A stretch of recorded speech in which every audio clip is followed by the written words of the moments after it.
कक्षा 11वीं में वाणिज्य संकाय में पढ़ने वाले प्रिय प्रतिभावान विद्यार्थियों, सुप्रभात।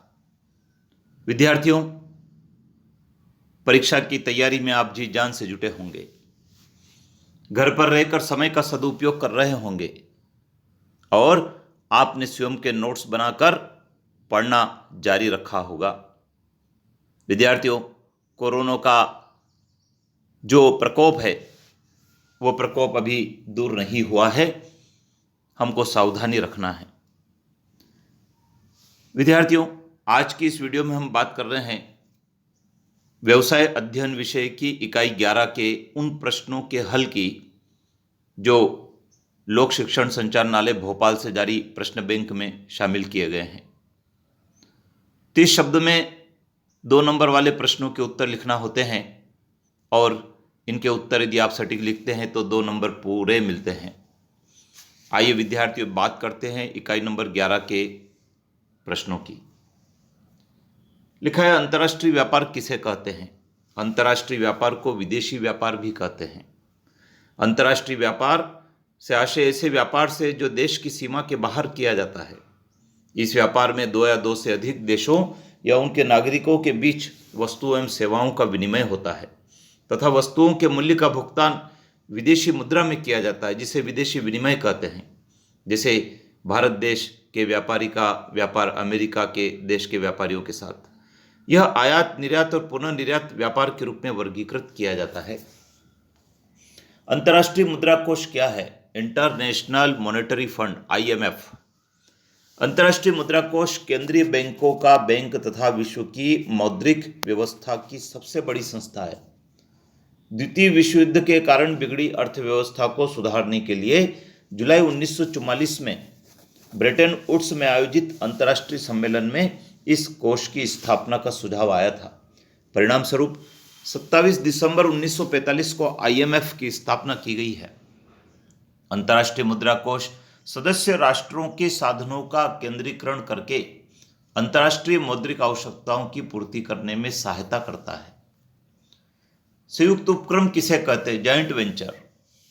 जब 2 व्यवसाय एक समान उद्देश्य और आपसी लाभ के लिए एक साथ जुड़ने के लिए सहमत होते हैं, जैसे व्यापार का विस्तार, नए उत्पादों की शुरुआत या नए बाजारों में उद्यम स्थापित करना आदि, ये 2 व्यवसाय या संगठन निजी, सरकारी स्वामित्व वाले या किसी भी आकार की विदेशी कंपनी हो सकते हैं।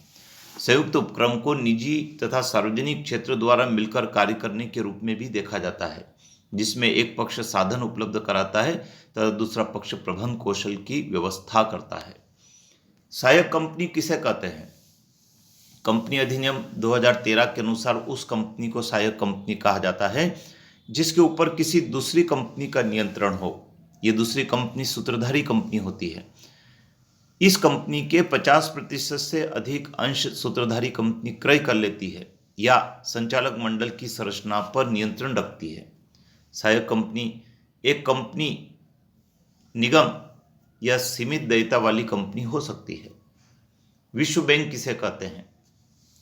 विश्व बैंक को अंतर्राष्ट्रीय पुनर्निर्माण एवं विकास बैंक भी कहते हैं। संयुक्त राष्ट्र अमेरिका के ब्रेटन वुड्स में आयोजित सम्मेलन में प्राप्त सुझाव के अनुसार 27 दिसंबर 1945 को विश्व बैंक की स्थापना की गई है। यह मुद्रा कोष की एक पूरक संस्था है।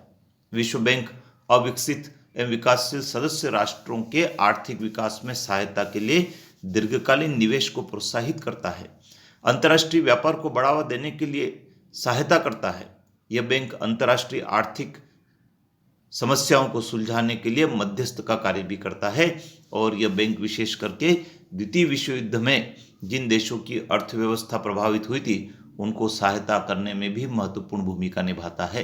तो विद्यार्थियों, ये 5 क्वेश्चन थे जो इकाई नंबर 11 पर आधारित थे।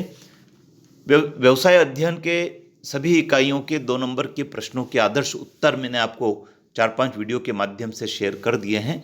आप इनको नोट कर लें, इनको दोहराएं और वीडियो को बार बार सुनें तो आपको ये याद हो जाएंगे, जिससे परीक्षा में लिखने में आपको आसानी भी होगी। विद्यार्थियों, इसके बाद हम बात करेंगे व्यवसाय अध्ययन विषय के अंतर्गत 3 नंबर, 4 नंबर और 5 नंबर के प्रश्नों की।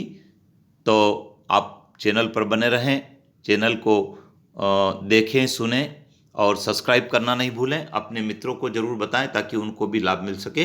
धन्यवाद।